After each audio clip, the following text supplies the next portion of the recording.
Good morning. How's everyone this morning? So good to see all of you. And thank you all for coming out to the Prosecutor's Office Stop or End Bullying Forum. We're really glad that you're here this morning. Austin and I are up here to share with you some information and tools, as Kristen said, to help identify, intervene, and prevent bullying. Now, the Prosecutor's Office is already actively involved in sharing this information in the community, which we have two programs. We have Project CyberSafe for elementary school age children from grades 3 to 6th grade. And we also, Austin and I, present the CyberSafe for Parents presentation or adults in the community as well. Let's get started. Pardon me? Okay. First of all, we're going to delve into some topics about social media. Social media itself is very prevalent these days. As we look up here at the icons for Facebook, Instagram, Twitter, YouTube, and Snapchat, by a show of hands, how many of you all have accounts on any of these social media sites? Okay, quite a few of you. Now, how many of you, your children you're responsible for, nieces, nephews, or even grandchildren that you know of, have accounts on these sites by a show of hands? Okay, a little bit more of you. Now, when we actually sit down and talk to 3rd and 6th graders on these topics of social media and about cyberbullying, we get hands all over the room. Now keep in mind, these are from 3rd and 6th graders, and they have Facebook accounts, they have Twitter accounts, and it's actually pretty jarring when you're talking to 3rd graders. They're so excited, they raise their hands with such eagerness, like, yes, yes, I do, I have a Facebook account, yes, I have a Twitter account, and they're in the 3rd grade. It's funny, right? But I'm going to share with you some more topics about social media that can kind of help you enjoy social media, but also engage and interact with them to help them prevent also cyberbullying. Now, social media, more specifically, more than 90% of teens use social media. 7.5 million children on Facebook, one of the largest social media applications, are under the minimum age of 13.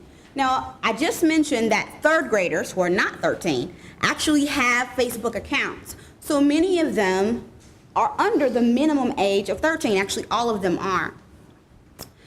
In addition to that, Instagram is a top photo sharing site amongst teens as well.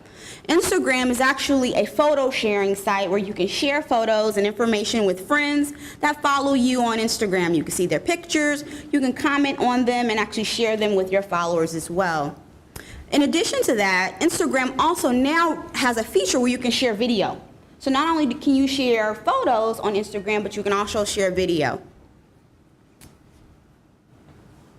70% of teens actually hide online behavior from their parents. Now, I mentioned earlier that the grade school children that we talk about actually have Facebook accounts. You remember that? But in addition to that, many of them also have multiple Facebook accounts. Austin and I talked to some teenage girls a few weeks ago, and they were actually ones as well who had multiple Facebook accounts. One Facebook account is used kind of as their surface account. Parents or friends on there, family members, other responsible adults, they have that main account. But they also have other kinds of accounts that they use for various other reasons. They have different names, different pictures, and other information that they share on these 2nd, 3rd, or even 4th and 5th Facebook page accounts. Now, teenagers are very computer savvy, and even children are as well, and they often share professional information online. Now, one would say, okay, this is fun, this is a great thing, this is technology, which it is. However, children can also come into contact with predators online as well, and this can be very alarming for any child or teenager. And Austin will later share some statistics and information that we've learned from some cases here in Indianapolis. In addition to coming into contact with predators online, there's also becomes a huge platform for danger, such as demoralizing others on this larger audience of social media, which is we're going to delve into actually cyberbullying and actually being on technology.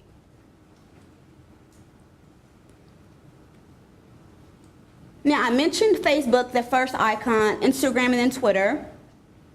One member on Facebook, again, has an average of 130 friends. Another tidbit that we learned from talking to grade school children is that we also do a show of hands test with these children and ask them, how many friends do they have? So I say, how many of you have 100 friends? They raise their hands. How many has 200 friends? They raise their hands. How many 300 friends, 400 friends, 500 friends? So we have grade school children, or even high schoolers who have well over 500 friends. Now, as a parent or an adult who's responsible for these teens and children, you say, my child doesn't even know 500 people on that personal level. So just keep in mind, if your child or someone you're responsible for is sharing personal information online, somebody they don't even know has access to them in that way, and it can actually be dangerous.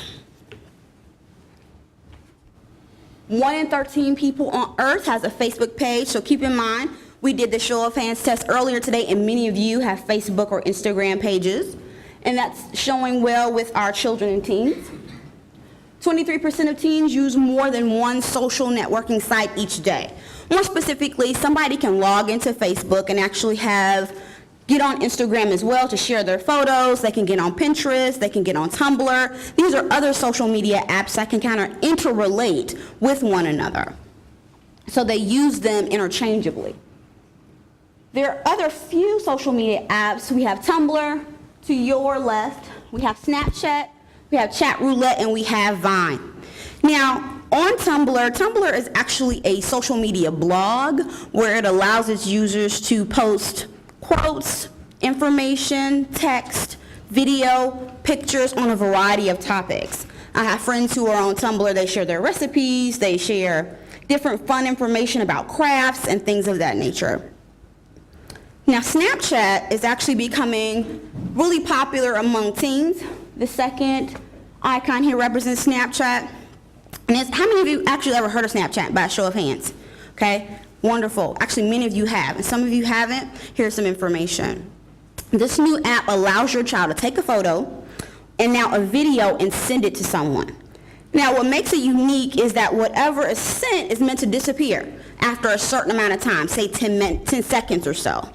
But the thing is that this can be circumvented, or it can be gotten around by actually capturing features on your phone, where the person who receives this image actually takes a photo of the video that they're now viewing. So what's meant to disappear does disappear, but the person who received it actually has already captured it on their actual device. So just keep in mind, nothing is temporary online, because when we go online, it's the www, which is the World Wide Web, okay? So nothing is temporary. It's out there in cyberspace forever. The temporary nature of this kind of gets kids very involved because they think, well, it's just a picture, it's just a video, it's going to go away. But this is very deceiving, and we do our best to try to educate children and teens about how it's not temporary. Next one is Chat Roulette. Now, this social networking website concept has parents and child advocacy groups really worried. Have you heard of Chat Roulette? Show of hands. Okay, less of you have. Okay, so this actual social media site is a real danger to children and young adults because it can expose sexual deviants, strangers from all over the world. The concept is that the site randomly brings together persons on webcams. You can log into this site and actually talk to somebody in the Czech Republic, and you're here in Indianapolis. Or you could talk to somebody in Russia, and you're here in Indianapolis. So you log on, and if you're tired of talking to this person, you can just click the next key, and you can go on to talk to somebody else. So it's kind of like the roulette wheel of chatting with people from all over the country. Parents and people who are responsible for teens and young people are like, why would a young person or any person want to talk to a random stranger? Well, that's the lure to children. They're very open. They want to get to know and talk to and form relationships and build rapport with people. And being a stranger is a lesser factor when it's the number one factor for parents and adults. We also have Vine, which is also a trending site as well. Much like Facebook and Tumblr, you can share all these different kinds of information. You can talk and interact with friends as well.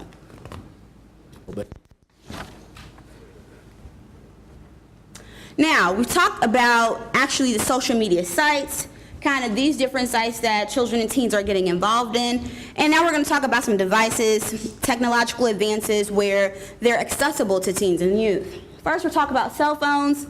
Everybody pretty much has a cell phone, even if it's your lower grade cell phone, which is a flip phone, or even now they have the smartphones, which are actually pretty smart. 1 in 3 teens send an average of 100 text messages per day. Many times teens would rather text than actually pick up the phone and have a conversation.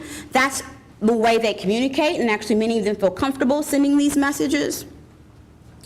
75% of 12 to 7-year-olds have cell phones. And 64% of these teens and children share images and video.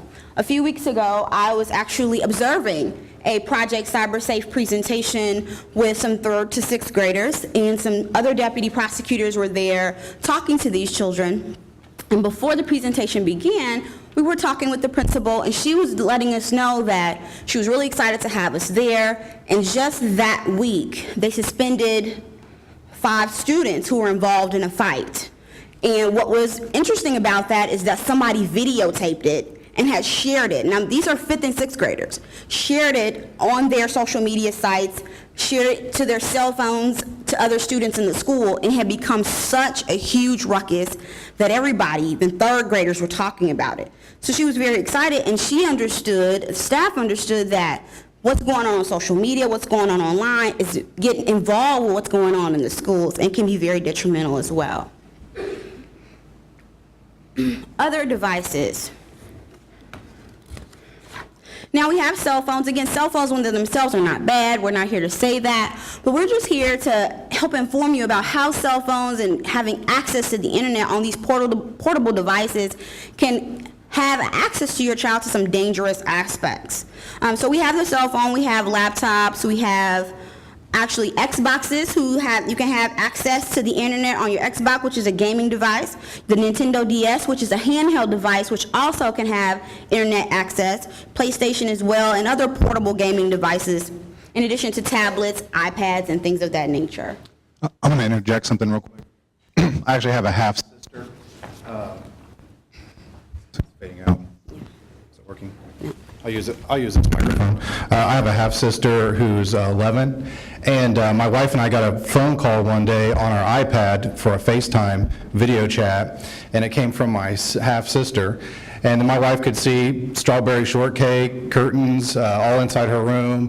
We had a really good conversation, but I was talking to my dad afterwards, and my sister was accessing it with her iPod Touch. They had a Wi-Fi connection, and my dad had no idea that she was doing something with that other than listening to music, and didn't have any idea that we could see all inside her bedroom. And I said, letting her basically, my suggestion was that they make her check that in when she's going up to her room, especially at nighttime, that she check it in, because, or somehow disable the Wi-Fi, because I said that's basically just like dropping her off at Castle Clinton Square Mall for 6 hours, 7 hours, and saying, talk to whoever you want, show them pictures of your house, your bedroom, any stranger that you want to chat with, because that's basically the lack of supervision that was going on in that situation. So. And also, I don't know if you mentioned, how old is your half-sister? 11? She's 11. She's 11 years old.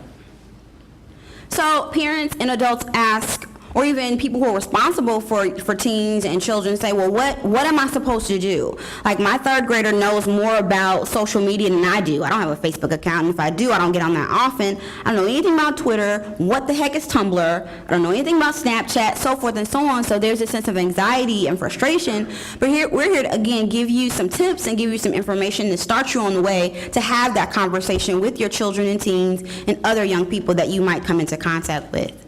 So just like your child's nutritional diet, you care about what they eat, what they drink, if they exercise, their overall physical well-being. You also be concerned about their media diet. So we recommend that you advise, assist, and account with your child or teen. First of all, advise them on the dangers of actually being on social media. Again, social media and technology is a great thing. It's a great tool. It's something that can be used to interact with friends and family and build relationships and share pictures and photos and overall camaraderie. But advising them also about the risks and the danger is just as important. Just like them having too much chips, too much popcorn, not having enough green vegetables can be dangerous, their media diet also should be advised. And also assist them, ask those important questions about who their friends are. Go through that list with them. Be vigilant about looking and seeing what are those different names. Are their friends calling them different nicknames? Do they have other pages? Kind of be on the lookout for those different things, because they use those other nicknames and those different things to kind of create these other pages and these other accounts. Also hold them accountable. That one initial conversation is wonderful, but continuously following up, continuously looking to see what their online history looks like is also very helpful.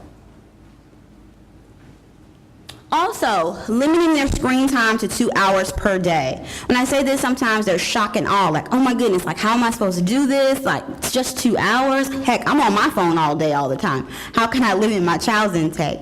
But just when I give you the statistic, it might be something to kind of help you put it in context.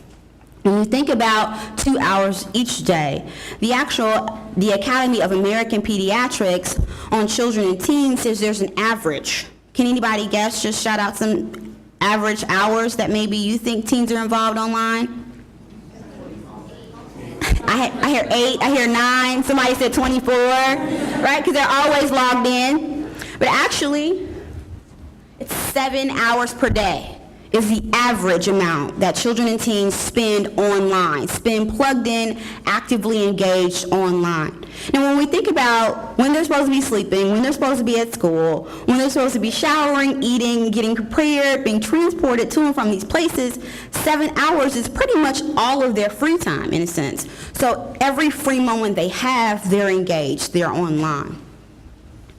So one suggestion that is actually going out in parent groups and other responsible teen groups and actually different other sites is to have a power down time. So to kind of help facilitate that 2 hour per day kind of rule or kind of median in your home, or even with other children that you might be responsible for, is to have a power down time and allow that to be the consensus in the home that, okay, we're gonna power down now, we're gonna have our conversations, we're gonna have dinner, we're gonna unplug, we're gonna disconnect from the online world for just this 2 hour time, and we're gonna stay disengaged for this time frame. Secondly is that many parents don't allow their children to bring their electronic devices into their rooms. They actually have them in a common area, and you use your laptop, you use your iPad or your tablet, maybe in the family room. And cell phones, tablets, laptops, those are all checked in when it's time to go to your rooms, when it's time to kind of leave the open family spaces. And that's actually another thing that can be instituted in the home. Now, cyberbullying. Kind of set the stage talking about social media, talking about the different kinds of devices. And Dr. Kinder gave us a great overview about bullying itself and actually hit on cyberbullying. More specifically, when we talk to our children, ages 3rd grade to 6th grade, and ask them and even tell them about what bullying is, we specifically give them these general definitions. What is a bully? Basically, a bully is someone who picks on, hits, or harms someone else in a process of intimidation. So basically, if your child is just minding their own business, what they wear, what they eat, their academic inclination, how smart they are, or any other resources that they might need to get help, and they're getting bullied for this, that's a sense of intimidation. What is a cyberbully? The intent to hurt or embarrass someone else by using computers, cell phones, and the internet. Therefore, bullying or cyberbullying takes on the shape, as Dr. Kinder said, of verbal, social, and physical abuse, as mentioned by him as well. Unfortunately, it's a very jarring statistic. 95% of teens have witnessed cruel behavior on social networking sites. Now, this is just a statistic about those who've witnessed it. Doesn't take into account particularly those who've been involved and who are victims themselves. Now, here are the facts. Okay, 23% in 2012 of 6th to 8th graders reported that they were actually bullied. That number almost doubled when we're talking about high schoolers from 9th to 12th grade, 43%. Now, more specifically, 90% of victims will not report online. So that 90% statistics kind of actually gives a context for how many children aren't even reporting what's going on. So the small numbers of the 23% and 43% gives a good guide, but more than half of them, 90%, are not even reporting actually being bullied. The overarching point is this, is that cyberbullying happens. It is real, and it is to be a growing problem. It actually happens. So the big problem is that it's always present. You know, a child can't necessarily divorce themselves from their online life if they're continuously engaging in Facebook, Twitter, and things of that nature. So whether they're at school, whether they're on vacation, whether they're at home, they're always connected to that larger audience where that bullying can take place. Now, here are just some general warning signs. Some of them will overlap with what Dr. Kinder mentioned. But here are some things that you can look out for with your own children and teens and other children you might know. Increased probability for alcohol and drug abuse. If you're starting to see a difference in kind of their usage, you suspect that there might be some alcohol and drug use, take note of that. Skipping and unwilling to attend school. If your child used to be one that was excited about learning, excited about going to school, always talking about its friends and activities that they've been involved with, and now it's like, okay, they're not going to school, they're having some truancy problems, that's also a sign. Poor grades. Maybe they've always had pretty decent grades, but now the grades are continuously slipping. Much like Dr. Kinder said, have that conversation. Many times children and teens are not going to volunteer this information, but the behavior will kind of manifest itself in other things that's going on with them. It can also show up in health problems, kind of physically what's going on with them. And if you notice a lower sense of self-esteem, you know, they're really not engaged, there's a sense of continuous sadness and almost like depression that's going on with your child, that's also a warning sign. Now, what's the profile? Oftentimes when we talk to children or even teens about this, it's like, okay, well, cyberbullying, it's online, just turn it off. Don't get on it, or just block them or disengage. Remember, this is a culture of technology. So even if children start over, it seems to be everywhere they go. So it becomes to be a bit more difficult to do that. And how do you notice it? Well, the profile looks, there's peer encouragement. Much like that visit that we had at the elementary school talking to that principal, there's continuous peer encouragement. That video was shared all over the school between many different grades before the end of the day, that particular fight. So, as I mentioned earlier, it's just difficult to take away that audience, which makes cyberbullying such a factor and having such a huge impact because that audience is always present. If you're at your home and you're on your Facebook account and someone posts a horrible message, you're at home. You're not even at school, so that audience is present. And the notion that everybody's doing it. You know, everybody has multiple Facebook pages. Everybody has an alter ego. Everybody has something else that they can hide behind to say mean things or do mean things to people online. And because children aren't seeing the connection between actually physically hurting somebody, they're just saying something online, the notion that everybody's doing it or that it's merely a joke is taking a larger impact as well. Specifically cyberbullies, and again, to say a cyberbully, you would think you kind of have this visual in your mind, but size, shape, age, gender, it crosses all bounds. So it doesn't matter whether or not somebody's a cheerleader and very popular, or whether or not somebody's not even athletic and not as popular can be engaged in cyberbullying. And actually, children don't actually understand the actual seen or unseen negative impact that it might have on a victim. Because again, there's a disconnect where that technology comes in.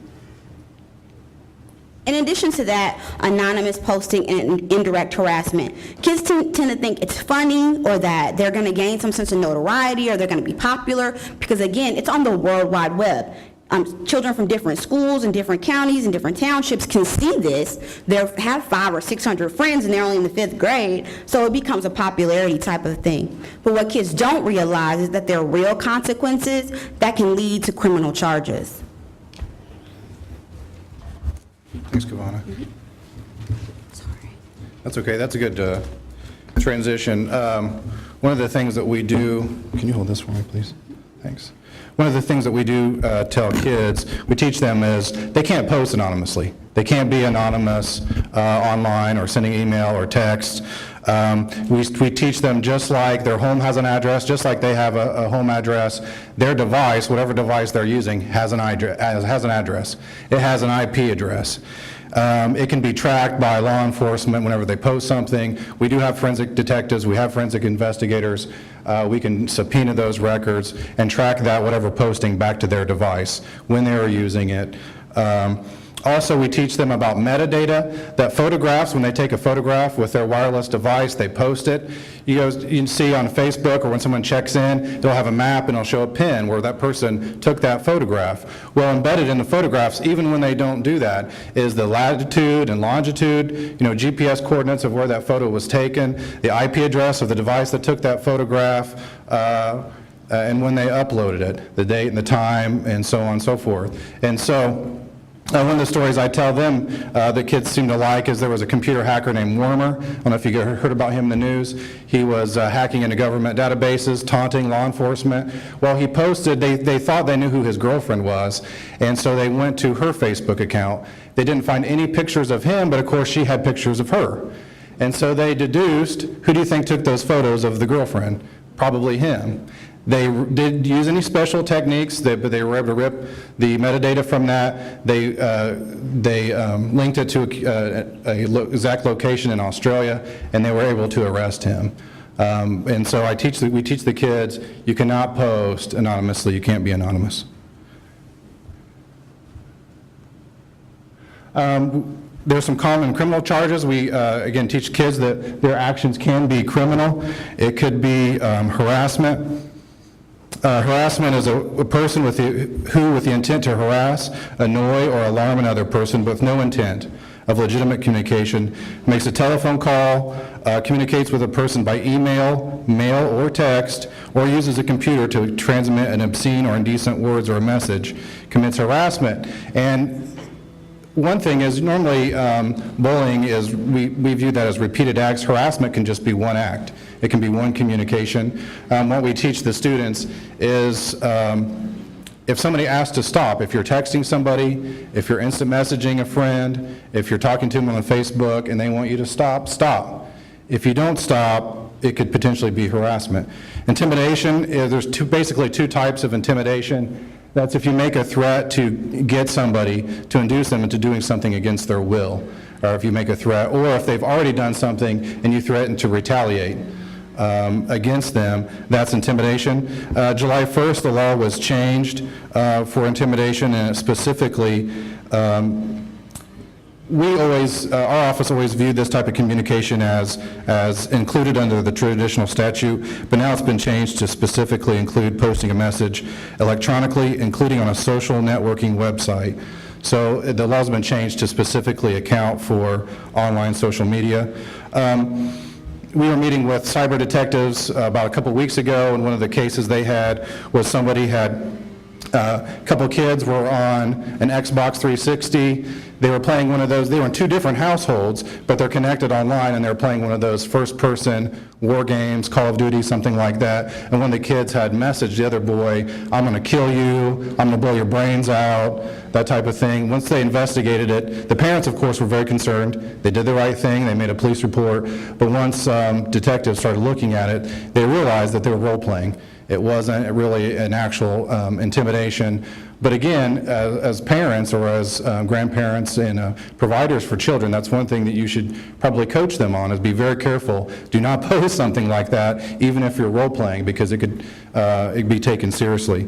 Another case, does anybody here know what a wiki site is? A wiki site? Yeah, some hands. Like Wikipedia is one. Basically, a lot of times there are sites where users go on and users actually provide the information, the content for the site. One of those is Urban Dictionary. A student had posted on Urban Dictionary a classmate's name, and for the definition they put somebody who everybody wants to shoot in the face. And cyber detectives were actually able to track that down to the exact household and computer that had posted that message. So, other potential charges: criminal gang activity. We teach kids that if 3 or more youth commit an act of battery or something that would be a felony if they were charged as adults, they can be charged with criminal gang activity. That's a direct file into adult court. And so if 3 kids are ganging up on another student using social media, even if they're different places, if they're doing that together, again, intimidation can be a D felony. They could be charged with criminal gang activity. Repeated harassment could be stalking. Identity deception, one of the things that's common is for youth to create a fake account in somebody else's name, another classmate's name, and then post all kinds of bad things, and pretending to be another person. That could be a form of identity deception. Causing suicide. I'll talk about that a little bit later. Battery.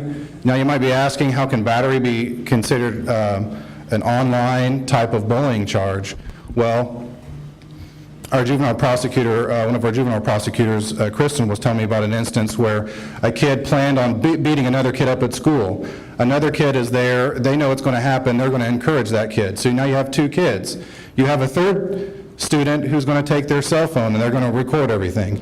And what do they think they're going to do with that? They're going to post it on YouTube, right? And they're going to make everybody laugh and get a good, so they're going to get a lot more mileage out of this battery that's happening at school by posting it. Well, now you have 3 kids that are really planning on committing this battery, and they can all be charged for that same crime. We try to teach kids about accomplice liability, that even though they're not the one holding the gun in a case, or even though they're not the one that's throwing the punches, if you're encouraging somebody else to throw the punches, you're inducing them to do that, and you're the cameraman standing there with your cell phone, then you're going to post that or text it out, you can be liable and held criminally liable and accountable just like the person doing the act. Also, since the internet spans state lines, county lines, it really has no boundaries. As Kavana was saying, it's the World Wide Web. Their parents could get a knock at the door. Your child's being prosecuted, and we have a warrant because of some online crime that they've committed. Now we're taking them to another county. We're taking them to another state. Kind of the reverse of that, our office, for example, prosecutes unemployment insurance fraud. Well, we prosecute that all over the state. Well, how do we do that? How do we have venue for that? Well, those applications are done electronically to the Department of Workforce Development, which is in Indianapolis. And so the opposite of that could happen, and students could be liable for criminal prosecutions in other jurisdictions. Some real-life consequences. You guys may have heard in 2010, Tyler Clemente, he was a Rutgers University freshman. He committed suicide by jumping off the George Washington Bridge. His friend, who's here in the middle, his roommate, Mr. Ravi, and another classmate, Molly Way, they secretly videotaped him in a romantic encounter with his boyfriend, and then they posted it on, I believe, Twitter. Again, Tyler Clemente committed suicide, unfortunately. He was charged with 15 counts, including intimidation, hate crimes, invasion of privacy. That case actually prompted a lot of legislation changes in New Jersey to add these types of crimes. In Indiana, causing a suicide, as I stated, is a crime as well. Real-life consequences for continuing this on, parents of the victim and friends and family were really kind of upset that the sentence was rather lenient. He received only 30 days in jail, 3 years probation, really a lot of time, 300 hours community service, a $10,000, I say donation, he was forced payment to a community-based organization dedicated to assisting victims of bias crimes. And here's one reason why the sentence was kind of light. After Mr. Ravi spoke in his defense, the judge stated, "I do not believe he hated Tyler Clemente. He had no reason to. But I do believe that he acted out of colossal insensitivity." And I think that's a little bit what Kavanan has been talking about, and Dr. Kinder, that a lot of times these teenagers, they just act out of colossal insensitivity. We've all experienced that, but I think that's one thing we can really coach them and parent them about is, look, what you say, what you do, even though you think in the moment is going to get a good laugh and you're going to get some attention from that, you're really potentially hurting somebody. Sexting in talking to principals and teachers is an increasing problem. Something that we really try to work with parents and teachers to prevent and address in the school setting and in the parent setting. A recent example, Steubenville, Ohio, there was a couple of football players that had sexually assaulted and raped a girl that was really intoxicated and couldn't obviously consent to that. They were charged. One of the defendants was actually charged with disseminating child pornography because the case was really built around everything being documented on Facebook, Twitter, text messages.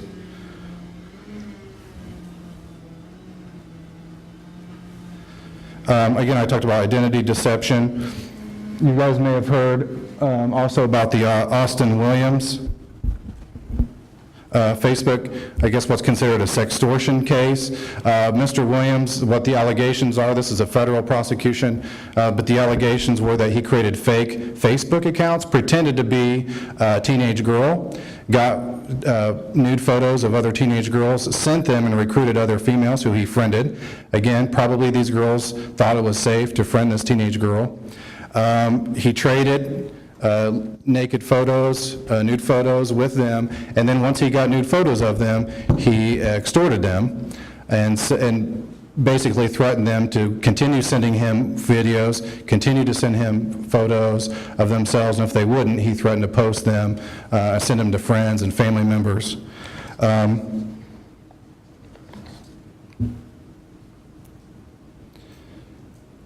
One of the victims, the news release states, was so distraught that she attempted suicide. She even would continue to comply, yet he continued to even post these photographs of her. One girl, he said that he texted her and said he was going to meet with her at the mall and that his brother would be there.